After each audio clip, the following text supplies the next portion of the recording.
Car oui, aujourd'hui nous parlons de Daredevil en 180 secondes.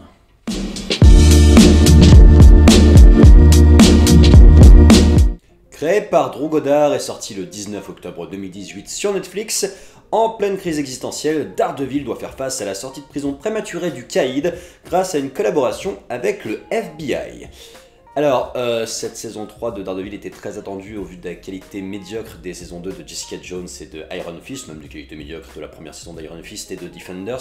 Globalement, on espérait que ce soit le réveil de Netflix, que au moins la série initiale de cette lancée continue sur de l'excellence, sur une très très bonne série, sur une troisième saison qui pourrait être aussi plaisante que la 2, voire que la première. Et malheureusement c'est pas le cas, je trouve que ça s'enfonce franchement dans tous les défauts inhérents aux séries Marvel Netflix sans en développer les qualités en fait. On va commencer par les points positifs. Je trouve que Charlie Cox et Vincent D'Onofrio sont toujours au top de leur rôle respectif, Matt Murdock et le Caïd, Wilson Fisk, je ne trouvais plus le nom. Et du coup, ces deux personnages-là portent vraiment la série dans le sens où on a envie de les suivre. Et je trouve que c'était déjà le cas de Defenders, où le personnage de Charlie Cox avait quelque chose de très Tony Starkien. C'était le personnage qu'on avait envie de suivre, le personnage avec qui on vivait ces crises existentielles, qu'on croyait qu'il y avait une vraie existence globale. Voilà, pareil pour D'Onofrio qui a très très bien porté un personnage du Caïd qui était assez pris à contre-pied dans la première saison et qui continue sur cette saison 3. Donc ce duo de gentils méchants fonctionne à donf. Il y a des nouveaux persos qui sont plutôt pas mal, notamment la nonne, et puis Poindexter, alias Bullseye, le nouveau méchant de la saison. Je trouve que son personnage est vraiment cool, je trouve que l'acteur est vraiment super.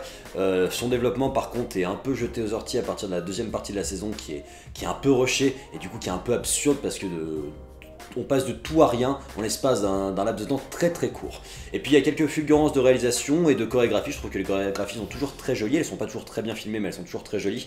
Et puis notamment dans l'épisode 4 je crois, il y a un plan séquence dans la prison qui est franchement cool, qui est très long, entrecoupé d'autres scènes mais très très long dans son développement et qui est vraiment chouette dans ce que ça raconte dans cet enfermement lorsque Matt Murdock doit aller rendre visite en prison à un détenu. Dans les mois, il y en a beaucoup plus, c'est tiré en longueur, globalement, comme toujours chez Netflix, on a 12 épisodes, il aurait pu en avoir que 6. Pour arriver en plus sur un statu quo final qui ressemble beaucoup à la saison 1, il y a des facilités narratives, en veux-tu en voilà, comme en fait la série est assez réaliste, il y a des tas de choses qu'on peut pas accepter parce que c'est digne d'un retournement de situation à la CW quoi. Si ce serait une série qui se prend pas au sérieux, il n'y a pas de souci, mais là comme c'est très réaliste, très glauque, très Dark Knight-esque, ça marche pas quoi. Karen et Foggy sont toujours aussi insupportables, je pense que vous pouvez juste zapper leur scène, ça change rien. Je trouve que le personnage de Nadine, le nouveau personnage de flic, est pas ouf non plus, il n'y a aucune évolution des enjeux, aucune évolution des persos, on fait du surplace, ça manque de rythme, et ça donne globalement l'impression d'avoir rien vu lorsqu'on arrête la série quoi. Donc Daredevil saison 3 nous confirme que Marvel Netflix n'a plus rien à raconter et ferait mieux de raccrocher tant que la qualité n'est pas encore exécrable. Et j'ai envie de dire... Et c'est tout pour aujourd'hui, j'espère que le film du jour vous a plu. Je vous invite à liker, commenter, vous abonner, toujours, et puis je vous donne rendez-vous très bientôt pour d'autres critiques ciné, séries et tout ce que vous voulez, le tout en 180 secondes.